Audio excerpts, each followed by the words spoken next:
اعوذ باللہ من الشیطان الرجیم بسم اللہ الرحمن الرحیم وَإِن كُنتُم جُنُبًا اور اگر تم جنابت کی حالت میں ہو جاؤ، جنبی ہو جاؤ، فَطَّهَّرُوا تو اچھی طرح خوب طہارت حاصل کر لو، یعنی غسل کر لو۔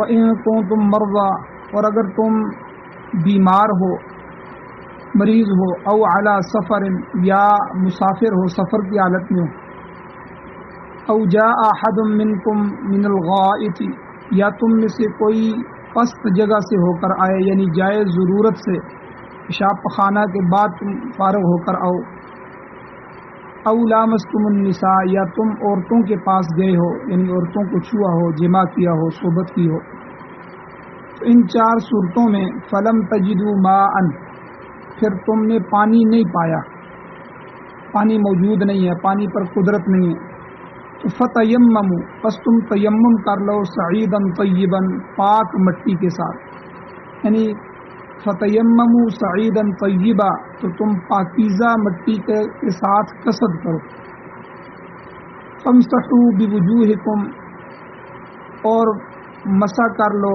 یعنی مل لو، بوجوہکم اپنے چہروں کو، وَأَيْدِيكُم مِّنْهُ اور ہاتھوں کو اس مٹی سے، ما یرید اللہ تعالیٰ نہیں چاہتا کہ لیجعل علیکم من حرج کہ تم پر کوئی تنگی ڈال دے، ولکن یرید بلکہ وہ اللہ چاہتا ہے لیطہرکم کہ تم کو پاک کر دے، ولیتم نعمتہ علیکم اور تاکہ تم پر اپنی نعمت پوری کر دے، لعلکم تشکرون تاکہ تم شکر ادا کرو،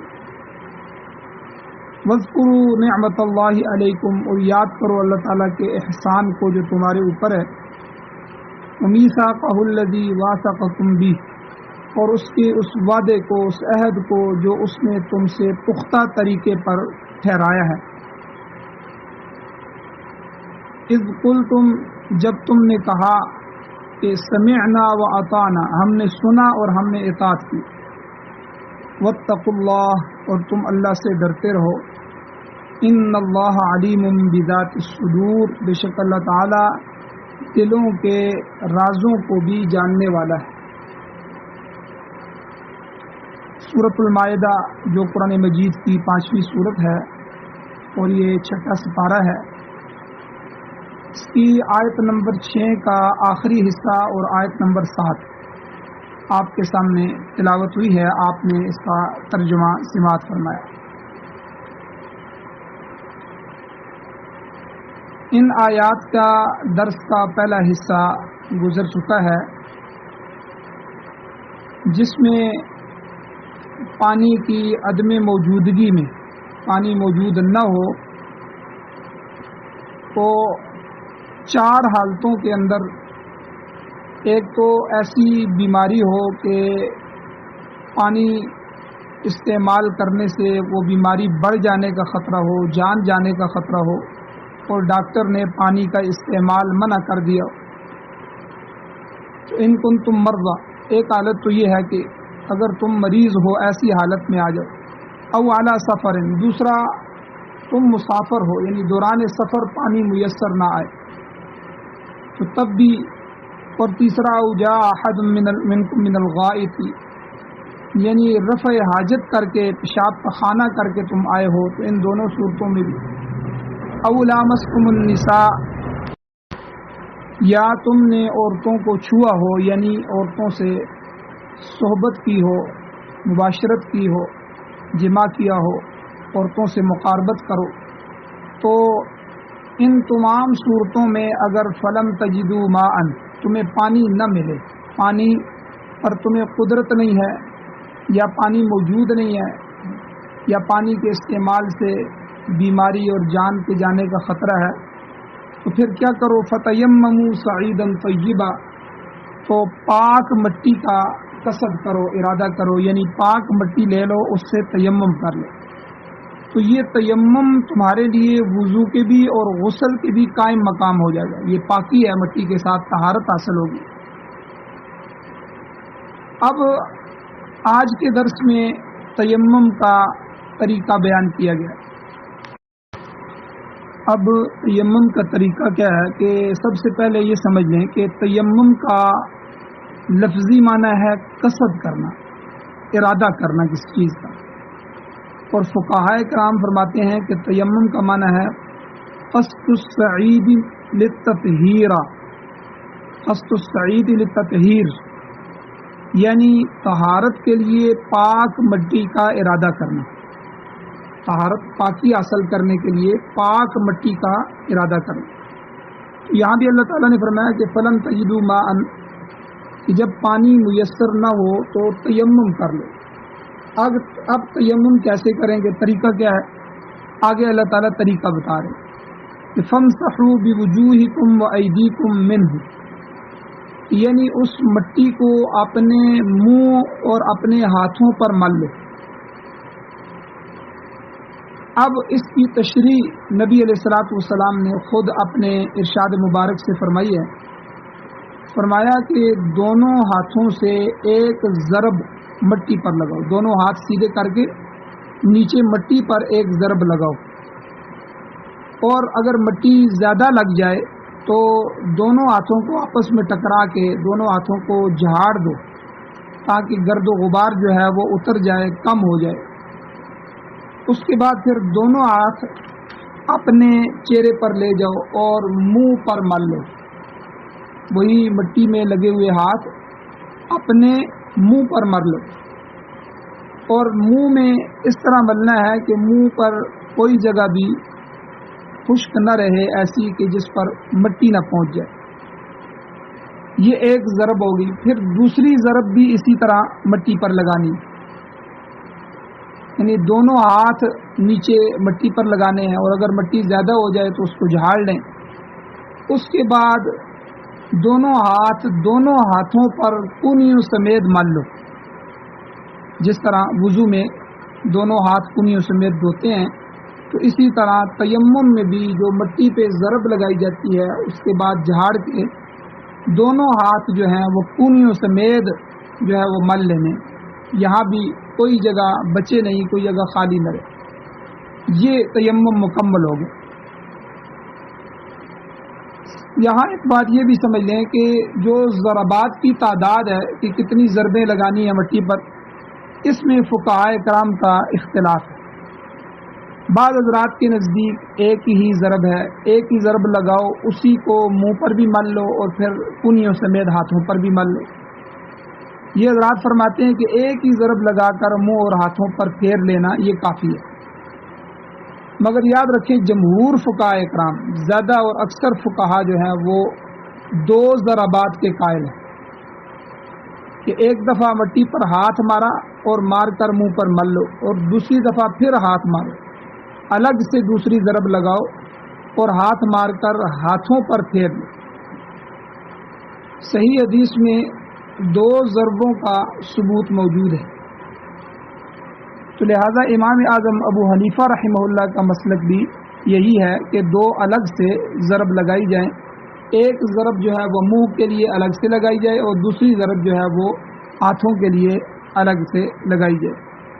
ایک اختلاف تو یہ ہے جو آپ کے سامنے بیان کیا کہ ضربیں کتنی ہونی چاہیے، اور دوسرا یہ کہ ہاتھوں کی تعریف میں بھی کئی اقوال ہیں کہ ہاتھ کہاں تک ہے، ہاتھ کسے کہتے ہیں۔ امام زہری رحمۃ اللہ علیہ، ان کے نزدیک ہاتھوں کی جو حد ہے وہ بغلوں تک ہے، بغل تک یعنی مونڈے تک جو ہے وہ جہاں تک ہاتھ جاتا ہے وہ کہتے ہیں یہ سارا ہاتھ ہے۔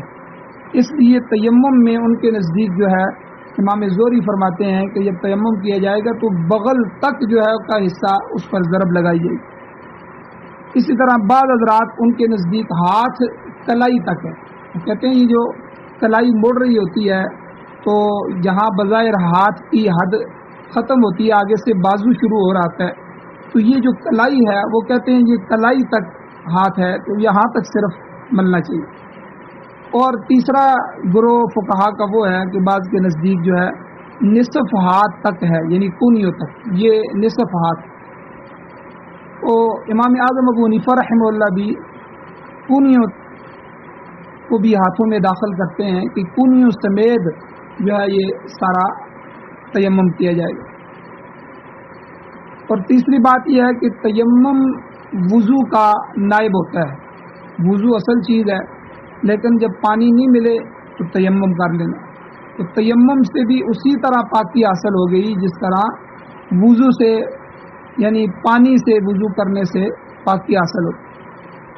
تو اس لیے تیمم وضو کا نائب ہے. اور وضو میں چونکہ ہاتھ کونیوں تک دھوئے جاتے ہیں، لہذا تیمم میں بھی مٹی پر ہاتھ مار کر کونیوں تک مل لینا چاہیے. اور تیسری بات یہ ہے کہ وضو میں ہاتھ گیلے کر کے سر پر مسح کیا جاتا ہے، یہ فرض میں سے تھا، تیسرا فرض وضو میں. اور اس کے بعد پاؤں دھونا یہ بھی فرض ہے. لیکن تیمم میں 2 فرائض پورے کیے جائیں گے، یعنی پورے منہ پر ضرب لگا کر مل لی جائے گی اور پھر کونیوں سمیت پورے ہاتھوں پر مل لی جائے گی. تو یہ 2 جو فرض ہیں یہ تیمم میں رکھے گئے ہیں، اور 2 کو ترک کر دیا گیا ہے، 2 کو چھوڑ دیا گیا ہے. یعنی منہ اور ہاتھوں پر مسح ہوگا لیکن سر اور پاؤں کو چھوڑ دیا جائے گا. سر اور پاؤں پر ہم نے مٹی نہیں ملنی. یہ تیمم کی تفصیل ہو گئی. اب یہاں ایک نقطہ سمجھ لیں کہ اس آیت کریمہ میں اللہ تعالیٰ نے ایک جملہ ذکر فرمایا ہے، سعیداً طیباً. اللہ نے فرمایا سعیداً طیبا، یعنی جس مٹی کے ساتھ تیمم کیا جائے وہ مٹی پاک ہونی چاہیے. سعیدہ طیبہ، پاکیزہ مٹی، پاک مٹی. اس لیے یہاں یہ مسئلہ بھی سمجھ لیں کہ اگر کوئی جگہ ناپاک ہے تو ناپاک جگہ پر ہاتھ مار کے، ضربے مار کے تیمم کرنے سے تیمم درست نہیں ہوگا، آدمی پاک نہیں ہوگا. اسی طرح آپ نے دیکھا ہوگا کہ بعض جگہیں ایسی ہوتی ہیں، بعض مقامات پر لوگ گندگی پھینکتے ہیں، تو اگرچہ وہ جگہ گندگی ہٹ جائے اور نیچے زمین نکل آئے، وہ زمین خشک ہو جائے تو پاک ہو جاتی ہے، یعنی اس پر نماز پڑھنا جائز ہو جاتا ہے، نماز پڑھنی جو ہے اس پر درست ہے. مگر ایسی جگہ پر ہاتھ مار کر تیمم نہیں کیا جا سکتا. تیمم ایسی جگہ بھی جائز نہیں. تیمم کے لیے مٹی بالکل پاک صاف ہونی چاہیے. تو یہ اللہ تعالیٰ نے سعیداً طیبہ فرما کر اس مسئلے کو واضح فرما دیا. ایک اور مسئلہ تیمم کے حکم میں یہ بھی سمجھ لیا جائے کہ مٹی کے علاوہ زمین کی جنس میں سے کوئی بھی چیز ہو جو زمین کی جنس ہے، جنس زمین سے ہے، اس کے ساتھ تیمم کیا جا سکتا ہے. جیسے مثال کے طور پر گرد و غبار ہے، پردے کے اوپر گرد و غبار لگی ہوئی ہے، کھڑکیوں پر لگی ہوئی ہے، یا کہیں بھی آپ دیکھتے ہیں کھڑکی کے نیچے حصہ ہوتا ہے اس پر گرد و غبار ہوتی ہے، یا اور کسی جگہ گرد اور غبار پڑا ہوتا ہے، تو چونکہ وہ مٹی کی جنس سے. اسی طرح جو پتھر ہے، پتھر بھی مٹی کی جنس سے، سیمٹ ہے، چونا ہے، اور اسی طرح اینٹ، روڑے وغیرہ، یہ سب کی سب جو ہے یہ جنس زمین ہے. تو ان اشیاء پر ضرب لگا کے تیمم کیا جا سکتا ہے. البتہ اگر کسی نے لکڑی کو جلایا اور لکڑی کی راکھ بن گئی، لکڑی کوئلہ بن گئی اور ساتھ اس کی راکھ، تو اس لکڑی کے کوئلے سے، اس راکھ سے جو ہے وہ تیمم کرنا درست نہیں ہے، کیونکہ یہ جنس ارض سے تعلق نہیں رکھتی، یہ زمین کی جنس سے نہیں. اسی طرح نمک ہوتا ہے، ایک نمک دریائی نمک ہوتا ہے، ایک پہاڑی نمک ہوتا ہے. تو پہاڑی نمک کے ساتھ تیمم کیا جا سکتا ہے، بشرطے کہ اس میں نمی نہ ہو. نمی اس میں نہیں ہوتی، وہ پتھر کی طرح ہوتا ہے، تو اس سے تیمم کیا جا سکتا ہے. البتہ جو دریائی نمک ہوتا ہے، دریا سے نکالا ہوتا ہے، اس میں چونکہ نمی ہوتی ہے، اس لیے اس سے تیمم جائز نہیں. اور اسی طرح زمین میں جو پتھر ہوتے ہیں، تو پتھر چونکہ جن سے زمین میں سے ہے، اس لیے اس پر تیمم جائز ہے، اگرچہ اس پر گرد و غبار نہ ہو. پتھر پہ گرد و غبار نہ بھی ہو، اس پتھر پر ہاتھ مار کے، ضربے مار کے جو ہے وہ تیمم کیا جا سکتا ہے. اور اسی طرح یہ مسئلہ بھی سن لیں کہ جو چیزیں دہاتوں میں آ جاتی ہیں، دہات مثلا لوا ایک دہات ہے، تانبا ایک دھات ہے، سونا ایک دھات ہے، چاندی ایک دھات ہے. تو یہ لوہا، تانبا، سونا، چاندی وغیرہ وغیرہ یہ جو چیزیں ہیں، جو دھاتیں ہیں، ان پر تیمم روا نہیں ہے، ان پر تیمم جائز نہیں ہے، کیونکہ یہ مٹی کی جنس میں سے نہیں ہے. حضور علیہ الصلوۃ والسلام نے احادیث مبارکہ میں ارشاد فرمایا، حضور علیہ السلام کا پاک ارشاد ہے، حضور نے فرمایا التراب طہور المسلم، کہ مٹی جو ہے یہ مسلمان کے لیے باعث طہارت ہے. یہ اسی طرح کہ جس طرح وضو سے، غسل سے طہارت حاصل ہوتی ہے، مٹی سے بھی طہارت ہوتی ہے. حضور علیہ السلام نے اس کو مسلمان کے لیے طہارت کا سبب بنایا. التراب طہور المسلم. اور یہ بات بھی سمجھ لیں کہ چاہے 10 سال تک ایسے حالات گزر جائیں کہ 10 سال تک پانی میسر نہیں آتا، تو 10 سال تک بھی آدمی تیمم کر سکتا ہے. پوری زندگی اگر پانی میسر نہیں آتا تو پوری زندگی بھی تیمم کر سکتا ہے مٹی کے ساتھ، یا جن سے ارض جو ہے زمین کی جنس میں سے جو چیزیں میں نے ابھی بتائی ہیں، ان چیزوں پر ضربے لگائے، ایک ضرب لگا کے پورے منہ کو مل لے، دوسری ضرب لگا کے کونیوں سمیت ہاتھوں کو مل لے، بس تیمم ہو گیا. تو یہ کر سکتا ہے. اور یہ مسئلہ بھی سمجھ لیں کہ چونکہ تیمم کی نوبت بہت کم آتی ہے، یا زندگی میں کبھی 1-2 بار آتی ہے، یا شاید پوری زندگی میں بھی کبھی نہیں آتی، اکثر پانی میسر ہوتا ہے، اس لیے ہمارے لیے عجیب سا ہوتا ہے کہ تیمم سے کس طرح بندہ مسجد میں داخل ہو جائے، یا قرآن مجید پکڑ لے اور اس کو پڑھنا شروع کر دے، یا نماز میں کھڑا ہو جائے، تو دل نہیں مانتا. لیکن یاد رکھیں، جس طرح میں نے پیچھے ذکر کیا کہ تیمم وضو کا نائب ہوتا ہے، اس کا قائم مقام ہوتا ہے. تو اس لیے اگر آپ نے تیمم کر لیا تو تیمم کرنے والا شخص مسجد میں داخل ہو سکتا ہے، اب وہ پاک ہو گیا. اسی طرح مسجد میں داخل ہو گیا یا گھر میں ہے تو قرآن مجید کو پکڑ سکتا ہے، قرآن مجید کو پکڑ کر اس کی تلاوت کر سکتا ہے. اسی طرح نماز کا وقت ہے، تیمم کیا تو نماز ادا کر سکتا ہے. غرض ہے کہ وہ تمام کام، وہ تمام امور سر انجام دے سکتا ہے جو وضو کرنے سے ادا ہوتے ہیں. تو بہرحال یہاں پر اللہ تعالیٰ نے ان تینوں چیزوں کے احکام بیان فرما دیے، وضو کے بھی مسائل بیان فرما دیے، غسل کے بھی مسائل بیان کر دیے، اور اسی طرح تیمم کے بھی مسائل اللہ تعالیٰ نے یہاں بیان فرما دیے. یہ تینوں مسائل بیان کرنے کے بعد اللہ تعالیٰ نے فرمایا ما یرید اللہ لیجعل علیکم من حرج، اللہ تعالیٰ تم پر کوئی تنگی نہیں ڈالنا چاہتا. یعنی اللہ تعالیٰ نے تمہارے لیے بڑی آسانیاں پیدا کی ہیں، اور یقیناً اللہ تعالیٰ نے امت محمدیہ صلی اللہ علیہ وسلم پر، اس پیاری امت پر اللہ نے بڑے احسانات فرمائے. پہلی امتوں کے لیے بڑے بڑے مشقت والے کام تھے، بڑے مشکل حکم تھے، لیکن اللہ تعالیٰ نے اس امت پر احسان فرماتے ہوئے اللہ نے جو ہے اس امت کو بہت سی نیکیاں، بہت سی نعمتیں عطا فرمائیں، اور بہت سی تنگیاں اللہ نے اس سے دور فرمائیں. تو یہاں اللہ نے اس کو ذکر فرمایا کہ اللہ تمہیں تنگ نہیں، پریشانی میں ڈالنا نہیں چاہتے کہ وضو میں پانی نہیں مل رہا تو اب ضروری ہے کہ تم پانی ہی سے استعمال کرو، بلکہ اللہ نے تمہارے لیے آسانی فرمائی کہ دیکھو تیمم کا حکم نازل فرما دیا. اور دوسرا اللہ فرماتے ہیں وَلَٰكِن يُرِيدُ لِيُطَهِّرَكُمْ، بلکہ وہ اللہ تو تمہیں پاک کرنا چاہتا ہے، وہ اللہ چاہتا ہے کہ تم پاک ہو جاؤ، کیونکہ اس اللہ کا خود اپنا فرمان ہے. قرآن مجید میں سورہ بقرہ میں اللہ فرماتے ہیں وَيُحِبُّ الْمُتَطَهِّرِينَ، کہ وہ اللہ پاکیزہ لوگوں کو پسند فرماتا ہے. اسی لیے تو اس نے طہارت کے اور پاکی کے تمام طریقے تمہیں بتلا دیے. اور اس کے علاوہ تیسری چیز اللہ تعالیٰ فرماتے ہیں کہ اللہ یہ بھی چاہتا ہے وَلْيُتِمَّ نِعْمَتَهُ عَلَيْكُمْ، کہ تاکہ وہ تم پر اپنی نعمت کو پورا کر دے. تو یہ اللہ تعالیٰ کے احسانات اور اس کی مہربانیاں ہیں کہ اس نے تمہارے لیے حلت اور حرمت کے، حلال اور حرام ہونے کے احکام بیان فرمائے. جانوروں میں سے، پرندوں میں سے، ہر چیز میں سے تمہیں حلال الگ کر کے بتا دیا، حرام الگ کر کے بتا دیا. تو یہ اللہ تعالیٰ کی طرف سے کتنا بڑا احسان ہے، کتنی بڑی اللہ کی نعمت.